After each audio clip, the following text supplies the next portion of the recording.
The neighborhood was quiet, the kind of place where lawns looked cloned, fences matched in perfect symmetry, and even the seasonal decorations had to be pre-approved by a board that called itself the Guardians of Community Standards. In reality, it was an HOA run by a handful of residents who relished authority, and among them, no one wielded petty power with more energy than Karen. Karen lived directly across the street from a modest two-story home that belonged to a man who kept to himself. His pride wasn't in flashy cars or trimmed hedges, it was in his small golden retriever, Daisy. Daisy was not the type of dog that barked at shadows or lunged at passers-by. She was gentle, calm, and seemed more likely to nap in the sun than disturb a soul. But in Karen's eyes, Daisy represented chaos. To her, even the faintest sound, a yawn, a whimper, or the occasional bark when the mailman approached, was evidence of unbearable disorder. She started with muttered complaints to anyone who would listen during HOA meetings. Then came the exaggerated reports. The dog barks all day, the dog is aggressive, the dog terrifies children. None of it had truth behind it, but Karen had perfected the art of making a trivial matter sound catastrophic. Finally, one morning, a notice appeared taped to Daisy's owner's door. The HOA had received multiple complaints about the dog, citing disturbance of peace. A fine of $100 was threatened if the issue wasn't resolved. The owner stood on his porch, staring at the paper, baffled. He knew who was behind it. There was only one person in the neighborhood who would twist such a small thing into something punishable. But instead of confronting Karen immediately, he decided to observe. He kept records of Daisy's behavior, timing her outdoor breaks, recording the quiet stretches that lasted hours. He noticed something else. Karen often stood at her window, peering out, scribbling in a little notepad as if documenting Daisy's every move. It wasn't about noise, it was about control. The first warning didn't shake him, but when the HOA followed up with a second letter, this time carrying an official $100 fine, irritation started to harden into resolve. He appealed, sending his evidence to the board. But the board was slow, caught in its own bureaucracy, and it was clear Karen's voice carried more weight than truth. Behind closed doors, Karen felt victorious. She bragged to her circle of friends that soon Daisy would have to go, and that the neighborhood would finally be peaceful again. But what Karen failed to realize was that every exaggerated claim she made, every little piece of false evidence she manufactured, was setting her up for the one thing she feared most: consequences. By the end of that first month, the quiet man had prepared his counter, not in anger but with precision. He filed his own complaint, this time not to the HOA, but directly to the municipal office in charge of animal control disputes. He presented video proof of Daisy lying silently in the yard, while Karen filmed from across the street, pretending to be disturbed. He showed time-stamped logs that disproved every one of Karen's claims.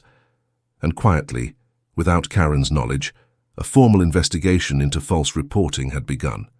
The stage was set, and while Karen believed she had silenced her neighbor, she had unknowingly lit the fuse for her own downfall. The wheels of justice in small towns turn slowly, but once they move, they rarely stop.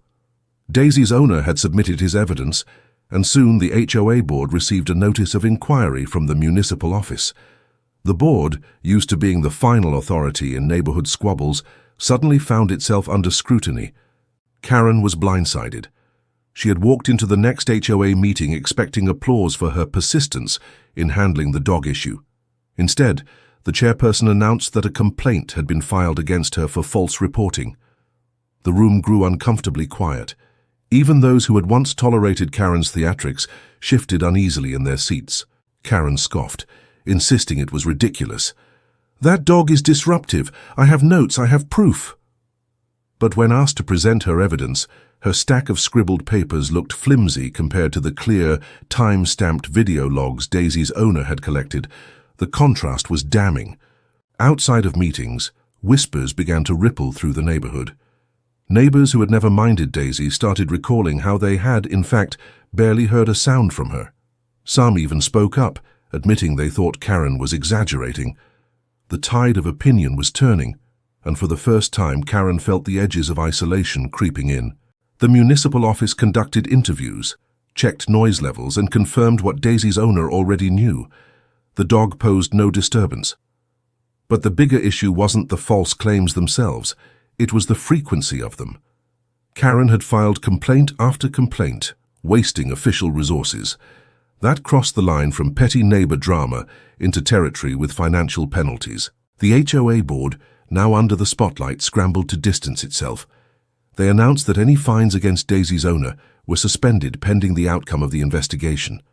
Karen was furious. She accused the board of betrayal, ranting that they had no spine. But her words carried less weight now. Weeks passed, and the verdict finally arrived. Karen was found guilty of filing frivolous and false reports. The penalty? A $500 fine.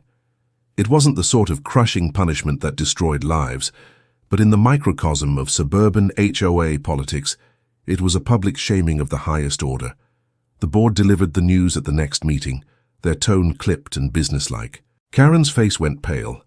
Her hands shook as she clutched her notes, realizing that instead of removing Daisy from the neighborhood, she had only spotlighted her own obsession. The neighbors she once lorded over now avoided her gaze. Some even smirked quietly, satisfied to see the self-appointed enforcer finally face consequences. For Daisy's owner, it was a quiet victory. He hadn't sought revenge, only fairness, and fairness at last had come. But the story didn't end there. For Karen, humiliation wasn't a lesson. It was fuel. And though the fine was paid, her resentment simmered beneath the surface, threatening to boil over again. In the weeks after the fine, the neighborhood shifted. Daisy trotted peacefully on her daily walks, neighbors greeting her with pats and smiles. Children laughed as they tossed balls for her in the cul-de-sac. She had become a small symbol of victory against unnecessary pettiness. Karen, however, retreated. She stopped attending HOA meetings, her usual spot at the center of the table conspicuously empty. Her blinds remained drawn more often, though occasionally a shadowy figure could be seen peeking through as Daisy and her owner passed by. The very sight of the dog, once her obsession, had become a reminder of her defeat. Her reputation had suffered damage that could not be easily repaired. For years, Karen had thrived on control, on wielding authority over the smallest of matters. But now, whenever she spoke, her words were met with skepticism. Even her closest allies kept their distance, not wanting to be caught in the wake of her downfall. The HOA, embarrassed by the ordeal, quietly reviewed its policies. They drafted new rules ensuring that no fines could be issued without concrete evidence, and that frivolous complaints would carry consequences. It was, in a way, the neighborhood's attempt to prevent another Karen incident. Meanwhile, Daisy's owner carried on as before, quiet, steady, and undisturbed. He hadn't set out to humiliate his neighbor, but her relentless campaign had backfired spectacularly. He simply enjoyed the return of peace. Each evening, as the sun dipped low and the streetlights flickered on, Daisy curled up at his feet, unaware of the storm she had weathered. For Karen, the $500 fine was more than money lost. It was a public declaration that her power had limits, that her control over the neighborhood was not absolute, and while she might have thought of herself as the enforcer of order, the truth had exposed her as the very chaos she claimed to fight against. In time, her presence faded into the background, no longer feared, no longer respected, just another neighbor living behind tightly drawn curtains. And across the street, a quiet dog named Daisy reminded everyone that sometimes the smallest, gentlest presence could bring the biggest change.